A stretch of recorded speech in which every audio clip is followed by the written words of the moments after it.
Les scientifiques viennent de mettre au point un tuto pour ne plus jamais pleurer quand on coupe des oignons. Et les scientifiques sont bricoleurs aussi, puisqu'ils viennent de réparer des cordes vocales grâce à de l'imprimante 3D. Et enfin, ils mettent aussi de l'huile sur le feu avec une nouvelle étude de très grande ampleur sur l'effet des téléphones sur la santé mentale. Et croyez-moi, vous voulez en savoir plus sur cette étude parce qu'elle va à l'encontre de tout ce qui se dit aujourd'hui. Bonjour Viviane. Bonjour Thomas, bonjour à tout le monde, bienvenue dans notre émission avec des si qui parlent d'actualité scientifique tous les mois. Et tout au long de l'émission, comme chaque émission, on vous propose aussi de deviner notre actu mystère qu'on révélera à la fin et on vous donne des indices au fur et à mesure de l'émission. Et tout de suite, le premier indice, parce qu'on cherche un matériau. Quel est un indice sur ce matériau ? Premier indice, ce matériau est déjà utilisé dans certains de nos vêtements. Réponse en fin d'émission. Et on commence avec une actualité. C'est intéressant et on discute d'oignons, Viviane. Et pour commencer, j'ai envie, parce que je sais que tu es une grande fan de Top Chef. C'est vrai, c'est vrai. Et je me suis dit que ce serait intéressant de te poser, de tester tes connaissances et de te poser une petite question en lien avec les oignons. Selon toi, quelle est la solution la plus efficace pour ne pas pleurer quand on coupe un oignon ? Pour t'aider, je te propose 4 propositions. La première, mettre l'oignon dans le frigo pendant 12 heures avant de le couper. Deuxième proposition, enduire l'oignon d'huile avant de le couper. Okay. Troisième proposition, bien aiguiser son couteau et y aller tout doux. Et quatrième proposition, garder les yeux fermés et risquer de se couper un doigt. Après tout, t'en as 9 autres. C'est vrai, il y en a d'autres. Bon. Je t'avoue que j'avais déjà entendu toutes les propositions sauf celle de l'huile. Ah, ok. L'huile, j'avais jamais entendu. Et moi, ma technique, quand je sais que je vais avoir un oignon qui va me faire pleurer ou que j'ai beaucoup d'oignons à couper, c'est de mettre un masque de ski. Ok. Donc, c'est assez ridicule dans la cuisine, mais c'est ma technique à moi. Ça marche ? Très bien. Ouais, très bien. Alors, ça monte un peu dans le nez quand même. Ok, ça passe quand même à travers. Mais au niveau des yeux, ça marche, c'est quand même très efficace. D'ailleurs, on sait comment est-ce que les oignons... Pourquoi est-ce qu'on pleure avec les oignons ? On sait ça. Avec une substance chimique qui se retrouve justement dans les oignons et dans une réaction enzymatique lorsque l'oignon est coupé. Une réaction enzymatique qui va transformer les composés sulfurés en oxyde de propanéthial qui vont en contact avec les yeux, rentrer en contact avec la cornée. Et ça va provoquer des larmes, malheureusement. Par contre, on ne sait pas comment ça se transporte, ces petites gouttelettes-là, ce composé-là.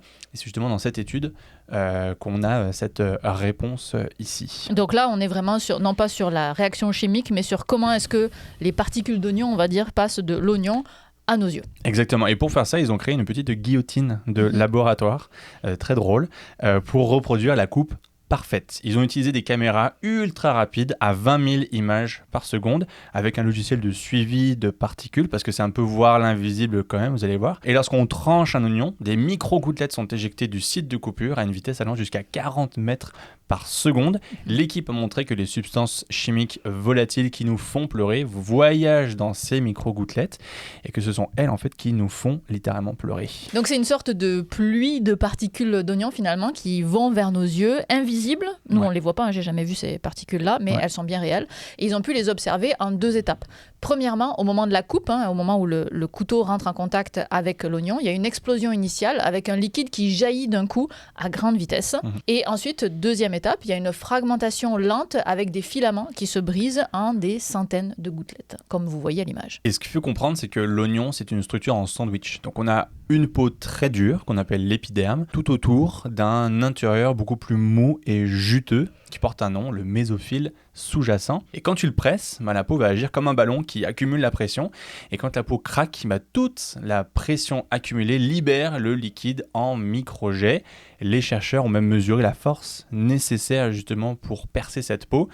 Elle serait 2 à 3 fois plus élevée que pour un oignon sans peau, ce qui démontre bien quand même l'efficacité et le rôle protecteur de cet épiderme. Et ils ont également fait varier le tranchant de la lame ainsi que la vitesse de coupe. Et donc là, ce qu'ils ont trouvé super intéressant, c'est là notre tuto un petit peu, avec une coupe rapide, le nombre de gouttelettes est multiplié par 4 par rapport à une coupe plus lente. Et avec une lame émoussée, le nombre de gouttelettes est multiplié par 40 par rapport à un couteau bien aiguisé. 40 fois plus, c'est vraiment énorme par exemple. Donc Morale de l'histoire, il faut plutôt y aller tranquille, avec un bon couteau quand on s'attaque à un oignon. Donc la troisième réponse était la bonne réponse. Alors vous nous direz dans les commentaires si vous aviez eu, vous, la bonne réponse, ou si vous connaissiez déjà la technique finalement. Et la technique de mettre l'oignon au frigo, c'était une de tes propositions. Est-ce qu'ils l'ont testé ? Ils l'ont testé, ils ont déposé des coupes d'oignons réfrigérés, conservés à 1 degré pendant 12 heures, et ils ont comparé ça avec des oignons à température ambiante. Le froid ne change pas la vitesse d'éjection des gouttelettes, mais ils vont augmenter leur volume. Moi, j'attends qu'ils testent la technique du masque de ski, parce que c'était ma technique à moi. L'huile, ils n'ont pas testé. L'huile, ils n'ont pas testé C'était une invention de ta part ? purement une invention. Purement une invention, ouais. Ok, parfait. Bon, l'actualité fait sourire, mais pourquoi est-ce que ce serait important d'étudier ça ? Alors, on parle des gouttelettes qui peuvent justement contenir des composés chimiques, puis c'est vrai, comme tu dis, ça peut prêter à sourire, c'est pas la fin du monde de pleurer pendant quelques minutes devant le plan de travail quand on est dans la cuisine. Mais les chercheurs soulignent que ces micro-gouttelettes pourraient aussi transporter des agents pathogènes comme des virus ou des bactéries qui pourraient se retrouver sur la surface de l'aliment et vont ensuite contaminer l'environnement de travail. Donc une planche à découper mal nettoyée, un couteau mal aiguisé et tu augmentes tes chances d'éventuellement avoir une intoxication alimentaire. En tout cas, c'est une de leurs pistes de recherche pour leur futur travail. Tu veux mon avis ? Oui. Moi, je pense surtout qui sont candidats à un Ig Nobel pour l'année prochaine. Ah oui, ah bah ça se peut. Ça se peut. Moi, c'est comme ça que je le vois. Ce serait drôle. J'aimerais vraiment beaucoup que le prochain Ig Nobel, ce soit une actualité qu'on ait déjà traitée dans l'émission. Ça serait trop drôle. Donc, si on récapépète depuis le début, comme dirait l'autre, la science confirme ce que les chefs cuisiniers disent depuis toujours. Un couteau bien affûté, bien aiguisé, c'est moins de pression, moins d'énergie, moins de gouttelettes, on pleure moins et on va transmettre l'article auprès des candidats de Top Chef peut-être. Absolument, ouais, ça peut les aider à avoir des petits points en plus, éventuellement aller plus loin dans la compétition, mais en tout cas on veut l'envoyer l'article pour qu'ils puissent se préparer. Voilà. Contactez-nous, on vous fera suivre l'article. Ah ouais. Tuto cuisine là, à appeler avec des si, Toto nous. et Viviane, let's go. Évidemment. Sur ces bonnes paroles, on cherche toujours notre actualité mystère qu'on va révéler à la fin de l'émission. Thomas, tu nous rappelles l'indice et tu nous en donnes un nouveau ? Ouais, le premier c'était un matériau qui est déjà utilisé dans certains de vos vêtements. Et le deuxième indice, ce matériau est l'aliment préféré de certains animaux. L'étau se resserre. Et on poursuit avec l'actualité, c'est cool, mais on s'emballe pas. Direction ton petit plaisir, Viviane, je le sais, les imprimantes 3D. Ben oui, il y a une imprimante 3D là juste derrière la caméra, vous ne pouvez pas la voir. Et là, nos petites lumières là qui sont toutes nouvelles dans le studio ont été imprimées en 3D. J'aime beaucoup les imprimantes 3D. Mais là, on parle pas de ce type d'imprimante 3D là, pas du tout. Imaginez une imprimante capable de reconstruire des cordes vocales directement à l'intérieur de la gorge. C'est la promesse d'une nouvelle technologie développée par des chercheurs de l'université McGill. Ils ont inventé un bioprinter, une bio-imprimante en français, capable de réparer les cordes vocales de manière ultra précise sur un modèle anatomique en laboratoire. Mais évidemment, le but, c'est d'être appliqué un jour sur l'humain. Et on parle d'une imprimante 3D équipée d'un bras flexible de 2,7 mm de diamètre. On s'entend qu'il n'y a pas beaucoup de place dans le larynx, donc il faut un outil relativement petit et fin qui soit capable d'aller jusqu'à l'endroit où il faut déposer un hydrogel sur les tissus endommagés des cordes vocales. Tout ça sans faire d'incision au niveau de la gorge. C'est surtout ça l'intérêt de cette technologie. Et donc l'équipe a conçu cette bio-imprimante pour être compatible avec les chirurgies standards du larynx, celles où on passe par la bouche avec un laryngoscope. Et l'appareil, a priori, serait inséré, orienté vers les cordes vocales, et puis il l'imprimerait tout simplement. Sur le papier comme ça paraît tellement simple. Un des avantages de cette technologie, de cette impression, c'est la récupération.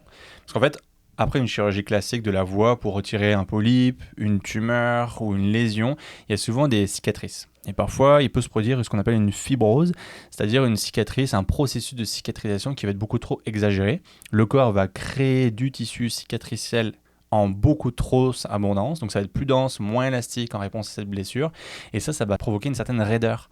Et ces fibroses post-chirurgicales, qui surviennent quand même chez 5 à 18% des patients, c'est pas rien, et ça rend les cordes vocales plus rigides, et ça empêche le bon mouvement des vibrations sonores. Résultat, la voix est rauque, cassée, et même parfois irrécupérable, ce qui ne sera a priori pas le cas avec l'impression des cordes vocales. Actuellement, on utilise déjà des gels qui imitent la texture des tissus humains, qu'on appelle des hydrogels, mais les injections de ces hydrogels sont faites à travers la peau, donc c'est invasif, et elles sont très approximative parce qu'on ne contrôle pas bien l'endroit exact où le gel se place et la bonne épaisseur, etc. D'où l'intérêt d'avoir développé ce robot. Absolument, et puis ce bras flexible de ce robot est actionné par des câbles miniatures qui sont tirés un peu comme une sorte de petite marionnette, ce qui permet en fait d'orienter la buse d'impression avec une marge d'erreur de position de 1,3 mm seulement, et cette précision, couplée à une haute répétabilité, est essentielle pour garantir un dépôt homogène et stable du gel sur une zone aussi petite que les cordes vocales. Il injecte un hydrogel à base d'acide hyaluronique développé par le même laboratoire. On parle d'un gel autocicatrisant, poreux et aussi élastique que des cordes vocales naturelles. Alors les chercheurs se projettent et imaginent déjà à quoi ça ressemblerait une opération réelle. Donc ce serait à l'hôpital d'abord, où le chirurgien retirerait la lésion comme d'habitude. Puis quelques jours plus tard, il reprendrait la main avec la bio-imprimante en insérant l'appareil dans la gorge via le laryngoscope. Il viserait la zone à réparer, il l'imprimerait en direct en gardant un œil sur le microscope. Et tout se contrôle à la main avec une manette sans fil, un peu comme un jeu vidéo finalement. Donc en fait, il ne s'agit pas d'un robot autonome. Hein. Je pense que c'est important de bien le préciser. Pas pour l'instant en tout cas. Pas pour l'instant en tout cas. Les chercheurs ont préféré avoir un contrôle manuel en temps réel parce que chaque gorge, chaque vibration, chaque tissu est différent. Mais leur modèle mathématique permet d'imaginer une version semi-automatique à l'avenir, mais chaque chose en son temps. On va d'abord commencer par le temps réel. Commençons par ça. Puis je te dirais que de mon expérience d'avoir travaillé dans un domaine assez similaire, ça rassure beaucoup les médecins d'avoir toujours la main sur les choses. Et c'est une étape qui est assez fondamentale que ça fonctionne en manuel avant de passer à l'automatique. Parce que l'automatique, c'est beaucoup d'autres contraintes qui s'ajoutent. Donc le manuel, c'est normal qu'on soit à ce niveau-là, alors qu'on a plein de modèles informatiques qui pourraient faire plein de choses, mais c'est normal de passer encore par cette étape-là. Alors est-ce que ça marche vraiment ? Alors oui, selon leur modèle anatomique, ils ont imprimé des structures de 20 mm, parfois en plusieurs couches, et ont réussi à recréer la géométrie d'une corde vocale à partir d'un modèle. Et ils ont même testé différentes concentrations de gel, trouvé la combinaison parfaite pour obtenir des lignes nettes et homogènes de 1,2 mm d'épaisseur. Donc c'est quand même vraiment impressionnant. Ouais, mais on est sur un modèle anatomique, en tout cas pour l'instant. C'est-à-dire que les chercheurs ont fait l'expérience uniquement sur des modèles chirurgicaux ex vivo de cordes vocales. Oui, il faut encore passer par des tests sur les animaux pour vérifier la sécurité du dispositif en conditions physiologiques, évaluer l'intégration biologique et sa stabilité à long terme, ensuite tester sur des humains, blablabla, la liste est longue. Donc ça prendrait des années... Minimum. Dizaines d'années. Moi, je trouve que on parle en décennies, à minima, c'est ce que je dirais, mais qui sait. Et les chercheurs, en tout cas, voient même une potentielle application pour d'autres tissus comme les muscles, la peau ou même des organes internes, certains organes internes. On en est encore très loin, comme on disait, mais ça reste quand même porteur d'espoir. D'où le fait que c'est une actualité wow, mais on s'emballe pas. Comme d'habitude. On s'emballe pas. On vous rappelle qu'on cherche un matériau pour notre actualité mystère que vous devez deviner qu'on vous présentera à la fin de l'émission. Thomas, tu nous rappelles les indices ? Indice numéro 1, ce matériau est déjà utilisé dans certains de nos vêtements. Numéro 2, ce matériau est l'aliment préféré de certains animaux. Et le numéro 3, c'est une plante creuse et solide qui forme parfois des forêts entières. Je trouve que ça commence à devenir évident. Ouais. À chaque fois, le troisième, mais vous nous direz en commentaire, vous nous direz. On termine avec une actualité. Encore une actualité, c'est cool, mais on s'emballe pas. Comme souvent les recherches qu'on vous présente, il faut jamais trop s'emballer. Bref, une autre actualité, c'est cool, mais on ne s'emballe pas. Comme pour la première actualité, je te pose une question directement, Viviane. Est-ce que tu dirais que ton téléphone te rend malheureuse ? Ah, question difficile. Je te dirais que si on avait un statut Facebook, mon téléphone et moi, on serait en relation, c'est compliqué. Donc, it's complicated, le fameux, le fameux. En fait, je pense que c'est quelque chose de très subjectif. Clairement, on a tous une relation amour-haine avec notre téléphone, en tout cas, je pense. Dites-nous en tout cas dans les commentaires, vous, dans votre cas, quelle est votre relation avec votre téléphone. Mais on a une étude qui vient de démontrer que le lien entre l'usage du téléphone et notre santé mentale serait beaucoup plus faible qu'on le croyait. Mais vous vous en doutez un petit peu, on va nuancer tout ça. Évidemment, parce qu'il faut de la nuance sur cette étude. On commence déjà par une petite remise en contexte quand même. Il y a plusieurs études qui ont mis en évidence l'impact négatif potentiel de l'utilisation des téléphones sur notre humeur et sur notre santé mentale. Mais la plupart d'entre elles se basent sur des données qui sont autodéclarées, donc avec un certain biais, de l'imprécision, etc. Et sur un nombre de personnes très petit. On a aussi un manque de diversité chez les participants et les participantes. Et c'est souvent sur un seul type d'usage du téléphone. Donc c'est limité. Exact. Alors que dans cette étude-là, pour la première fois, on met de côté ces limitations on ne parle pas d'une petite étude quand même, on parle de plus de 10 000 adultes répartis un peu partout aux États-Unis, de plus de 18 ans, c'est bon de le souligner, et ils ont été suivis pendant 4 semaines, avec des données réelles, enregistrées automatiquement par leur téléphone, et non pas via des questionnaires remplis à la main, du style « Combien de temps passez-vous sur votre téléphone ? Puis quelle application utilisez-vous ?» Là, on est vraiment sur du réel. Là. Combien de fois tu vas le déverrouiller, le verrouiller, quelles applications tu vas ouvrir, utiliser, combien de minutes tu passes sur telle ou telle application, à quel moment de la journée, etc. etc. Et en parallèle, l'humeur des participantes a été mesurée, évaluée de manière quotidienne avec notamment une échelle de notation allant de 1 à 5. Oui, donc là, la mesure de l'utilisation du téléphone, tout ça, c'était quantifié facilement de façon automatique, mais l'évaluation de l'humeur, là, c'était un questionnaire subjectif. Absolument. Et les chercheurs ont utilisé des techniques de statistiques assez classiques là, pour étudier les liens potentiels entre l'utilisation du téléphone et l'évolution de l'humeur au fil du temps. Les chiffres, tiens-toi bien, sont quand même assez fous. En médiane, 41 déverrouillages du téléphone par jour et environ 6 heures d'écran par jour. C'est énorme. Juste sur le téléphone. Juste sur le téléphone. Déjà ça là, c'est quelque chose qui nous a tous les deux interpellés. Et ce qui est intéressant et surprenant, c'est que l'utilisation des téléphones, que ce soit les réseaux sociaux et autres applications, vous allez voir, on vous en parle dans un instant, ils ont vraiment séparé les deux. Mais quand on prend l'ensemble d'utilisation du téléphone, pendant 4 semaines, il ne semblerait pas avoir d'impact sur l'humeur des participants. Ouais, alors ça, c'est vraiment surprenant parce que c'est à l'inverse de tout ce qu'on entend jusqu'à présent. Et donc ça, c'est une analyse qui est assez globale. Les chercheurs donnent plus d'informations selon le type d'utilisation. D'abord, les réseaux sociaux, puisque c'est censé être le pire. Donc, les réseaux sociaux, quand on parle des réseaux sociaux, c'est Instagram, TikTok et tout ça. On l'associe souvent à de l'anxiété parce qu'on se compare, il y a de la jalousie, on a peur de rater un événement social, etc. La liste est longue. C'est effectivement ce qu'on entend beaucoup. Par contre, ici, aucune association n'a été trouvée entre le temps passé sur les applications sociales et la baisse de l'humeur. Ni la même semaine, ni la suivante pour l'ensemble de la population. Le seul petit effet visible, c'était pour les plus jeunes. Il semblerait y avoir une très légère tendance entre plus d'utilisation des applications sociales et une humeur un peu plus basse. Oui, mais quelque chose de léger, en tout cas. Très léger. Donc ça, c'était côté application sociale. Maintenant, côté application non sociale, c'est-à-dire, par exemple, la météo, le GPS, le jeu vidéo, etc. Et là... Alors, suivez-moi, parce que c'est pas forcément simple à suivre. Globalement, les gens qui utilisent beaucoup ces applications non sociales ont une moins bonne humeur que ceux qui, globalement, les utilisent moins. Donc, ça, c'est à l'échelle du groupe. Maintenant, si on regarde un seul individu, on a un résultat qui est un petit peu inverse. C'est-à-dire que quand une personne qui n'utilisait pas beaucoup ces applications non sociales se met à les utiliser plus souvent que d'habitude, là, son humeur s'améliore. J'espère que vous me suivez toujours. Mais en tout cas, c'est un peu difficile à interpréter. Alors, c'est un peu le problème. Est-ce que ces applications-là t'aident à t'organiser, à jouer, à t'occuper l'esprit, à te changer un peu les idées ?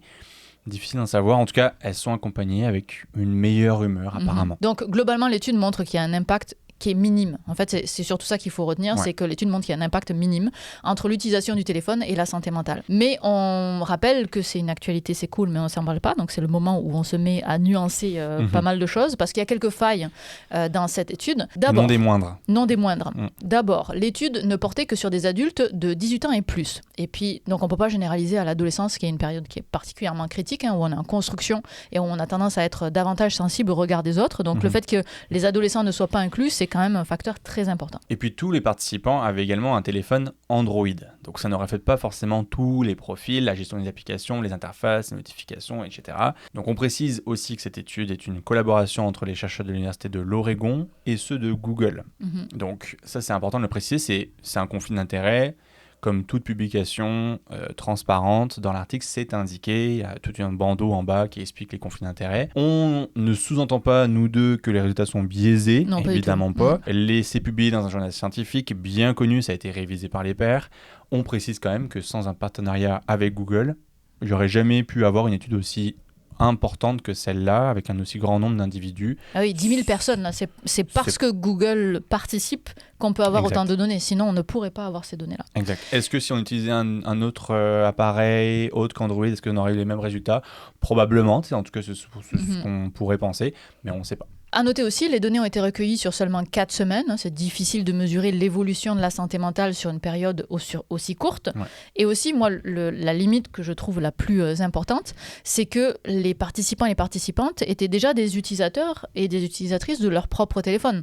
Et on ne leur a pas demandé d'augmenter la fréquence ou d'arrêter la fréquence. Moi, ce qui m'intéresserait, c'est de suivre des gens qui n'utilisent pas leur téléphone et qui se mettent à l'utiliser, ou ce qui serait plus facile à mettre en place, des gens qui utilisent beaucoup leur téléphone et qui s'en débarrassent et qui arrêtent de l'utiliser. Ouais, pour avoir l'avant, après... Mais c'est ça, parce que là, finalement, on n'a rien demandé comme changement aux participants. Ouais. On a juste évalué leur humeur sur 4 semaines en essayant de corréler à l'utilisation du téléphone, mais... Si on n'a pas de changement qui est associé à l'utilisation du téléphone, comment est-ce qu'on peut arriver à une conclusion? Donc, c'est quand même à noter que c'est une des études les plus grandes jamais menées sur le sujet, avec des données qui sont assez objectives à propos de l'utilisation du téléphone, tout en suivant l'état, l'humeur des individus. Mais à quel point est-ce qu'on peut utiliser ces résultats pour en faire une politique de santé publique? C'est une autre grande question. Ouais, puis l'impact de la santé mentale n'est pas juste le téléphone. Il y a tellement de choses dans la vie, même aussi la santé physique, qui est reliée à la santé mentale, le fait de bouger ou pas, etc. etc. Donc, tantôt on parlait d'applications par GPS, mais oui, mais si tu es tout le temps en train de faire du vélo pour bouger, aller voir les copains par exemple, la semaine d'avant tu as pu jouer sur ton téléphone, ou tu as pu être sur les médias sociaux, puis juste après tu utilises plus le GPS parce que tu bouges plus, bah forcément tu auras peut-être éventuellement une meilleure humeur parce que meilleure vie sociale, etc. etc. Donc c'est à prendre avec certaines pincettes. Par contre, comme tu le disais, c'est quand même une grosse étude faite avec beaucoup d'individus. Mais... intéressant. Est-ce que toi, ça te convainc que tu peux utiliser ton téléphone plus souvent? Alors, non. Puis en off, on parlait de l'impact des pauses numériques. Moi, je pense que c'est important. Je commence de plus en plus à le faire, à le mettre en place dans mon agenda numérique. L'ironie de la chose. L'ironie de la chose. Ou le dimanche, en général, j'essaie de faire une petite pause et de mettre mon téléphone de côté et de prendre juste les messages textes ou téléphone éventuellement, mais de ne pas aller sur les réseaux, etc., juste pour comme revenir un peu sur une page un peu blanche le lundi matin, genre. On fait un petit peu une petite hygiène mentale par rapport au numérique. C'est pour ça que tu me réponds pas le dimanche. Oui, c'est ça, exact. Le prends pas mal, c'est juste pour mon hygiène mentale. C'est ta pause numérique. Je vais t'envoyer une lettre. Un pigeon voyageur, c'est ça? Un pigeon voyageur, parfait. Allez, on termine cette émission avec notre actualité mystère. On vous rappelle quels étaient les indices de cette actualité. Ouais. L'indice numéro 1, ce matériau est déjà utilisé dans certains de nos vêtements. Le numéro 2, ce matériau est l'aliment préféré de certains animaux. Et enfin, c'est une plante creuse et solide qui forme parfois des forêts entières, notamment au Japon, mais je suis totalement biaisé, étant fan du Japon, peut-être pour ça. En tout cas. Alors, est-ce que vous aviez trouvé la réponse chez vous? Dites-nous en commentaire, ça nous intéresse. Parce que la réponse, c'est... le bambou. Le bambou. Des chercheurs ont mis au point une technologie pour produire du plastique à partir de cellulose dérivée de bambou. Ce bioplastique serait capable de surpasser certaines propriétés des plastiques qu'on utilise aujourd'hui. Oui, et puis il y a une vraie urgence en ce qui concerne le plastique dans notre environnement. La production mondiale devrait atteindre 1,23 milliard de tonnes d'ici 2060, alors que moins de 10% du plastique est recyclé aujourd'hui. Le reste, ça finit dans les océans ou sous la forme de microplastiques, dans les écosystèmes, dans notre alimentation et j'en passe. Et pour tenter de lutter contre cette pollution du plastique, des chercheurs ont eu l'idée de s'intéresser à une plante très abondante et qui pousse hyper rapidement, le bambou. Alors on s'entend que le bambou c'est dur, c'est fibreux, donc ça va prendre un petit peu de chimie quand même pour essayer de modifier tout ça. Ils ont plongé les fibres de bambou dans un solvant à base de chlorure de zinc et d'acide formique. Je laisse les chimistes analyser ça. Ça permet de casser la structure des bambous en brisant les liaisons chimiques fortes et ensuite d'en faire une solution de molécules de cellulose plus petites. Et ensuite, ils ont ajouté de l'éthanol qui permet de réorganiser les chaînes de cellulose et faciliter la formation d'un bioplastique solide et résistant. Résultat, un bioplastique comparable, voire même plus résistant au plastique utilisé actuellement. Et en plus de ça, il reste stable jusqu'à 180 degrés et ne se déforme pas même après 2 heures à cette température, contrairement à d'autres plastiques qui, eux, auront plus tendance à se déformer, devenir cassants et même fondre. Même constat dans le froid, après une semaine à moins 30 degrés Celsius, le matériau reste intact. Donc ils ont tout testé, traction, flexion, résistance au solvant, humidité, chaleur, froid extrême, bref, tout y est passé. Alors c'est vraiment impressionnant et ce plastique peut être moulé comme un plastique classique, de l'injection, du pressage, etc. Et les chercheurs ont fabriqué d'ailleurs plein de petites choses, des étoiles, des engrenages, des plaques en nid d'abeille et même des panneaux de 50 cm. Et en plus, ce matériau se recycle facilement. Il suffit de le replonger dans le même solvant pour dissoudre le tout et le reformer. Et après recyclage, il garderait 90% de sa résistance d'origine. Trop bien. Par contre, excuse-moi, je pète ton ballon. Les chercheurs expliquent qu'en raison de sa rigidité, ce n'est pas un matériau qui va concurrencer les principaux plastiques utilisés dans les emballages, malheureusement, comme le polypropylène ou le polyéthylène. Et ce serait plus utilisé plutôt dans les pièces automobiles ou les infrastructures. Il est considéré comme quand même compétitif sur le marché des bioplastiques, mais à des coûts de production légèrement supérieurs à certains plastiques qu'on utilise de manière plus conventionnelle, comme ceux qui sont à base de pétrole par exemple. Ouais. C'est donc une affaire à suivre, mais il y a de plus en plus de projets de recherche comme ça qui essaient de trouver une solution à toute cette affluence de plastique par le pétrole. Ouais. Justement, j'ai une de mes étudiantes dans le cours que je donne à Polytechnique Montréal qui travaille sur les algues. Okay. Comme solution pour avoir une autre forme de plastique, mais à partir d'algues. Donc les petites algues là, qui nous chatouillent les pieds. Okay. Qu'on trouve en bord de mer. Qu'on trouve en bord de mer, okay, c'est ça. Et donc c'est une plante qui se régénère tellement rapidement qu'on pourrait avoir des usines de ces plantes-là et elle pourrait se reproduire assez rapidement pour qu'on puisse l'utiliser comme plastique. Aussi résistant que le bambou ? Alors je t'avoue que je ne me suis pas plongée encore dans sa recherche, donc je n'ai pas les détails. Je sais juste qu'il y a beaucoup de recherches sur le fait de trouver des alternatives à ce fameux plastique, parce que c'est un problème. Trop intéressant. On espère que cette édition vous a plu. N'hésitez pas à nous donner vos commentaires, ça nous intéresse particulièrement. N'hésitez pas également à nous soutenir. Cette émission ne dépend que de vous. Merci à tous ceux qui nous ont déjà donné sur la plateforme Ulule. Ça fait vraiment une différence. On a fait le budget de toute l'année qu'on a passée. Ça fait vraiment une différence et on a besoin de cette différence, je vous le garantis. On vous laisse avec 3 choses à aller voir. Premièrement, la dernière vidéo de Syllabus qui parle soit des oreilles qui s'allongent quand on vieillit, soit de la thérapie à lumière rouge. Ça dépend quelle vidéo sort avant. Je n'ai pas encore le planning total. Mais en tout cas, les deux sont très intéressantes, donc on vous les mettra les deux dans la description. Dans tous les cas, vous pouvez aussi retrouver notre dernière émission d'actualité scientifique, qui était une spéciale spooky. On s'est fait un petit peu peur avec celle-là. Et on discute de chauves-souris bourrées, de maisons hantées et système immunitaire, également de momies, et puis une petite actualité mystère, comme d'habitude. Oui, sachant que tout ça, c'est scientifique. Hein. Oui, absolument. C'est à chaque fois des études scientifiques, c'est pas une émission qui sort de... non, c'est ça. Voilà, la thématique est... sur les études, voilà. Et bien sûr, 3 matins par semaine, venez voir les lives d'actualité scientifique de Thomas sur Twitch, sur sa chaîne Science à la carte. On vous remercie. Dites-nous en commentaire l'actualité qui vous a le plus marqué, et on se retrouve le mois prochain. Bye bye. Bye bye.